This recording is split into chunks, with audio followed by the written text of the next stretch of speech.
Gara-gara bergurau tidak kena tempat, seorang warga emas didenda RM100 selepas mengaku bersalah di atas pertuduhan menggugat ketenteraman awam dalam kejadian pada Selasa lalu. Eng Kok Yeoh, 64 tahun didakwa dengan sengaja memaklumkan seorang petugas Malaysia Airlines bahawa terdapat bom dalam beg rakannya yang mana tertuduh mengetahui bahawa kata-kata tersebut mungkin boleh menggugat ketenteraman awam.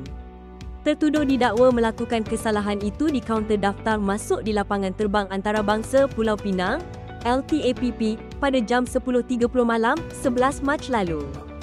Dia didakwa di bawah Seksyen 14 Akta Kesalahan-Kesalahan Kecil 1955 Akta 336 dan boleh dihukum di bawah seksyen yang sama.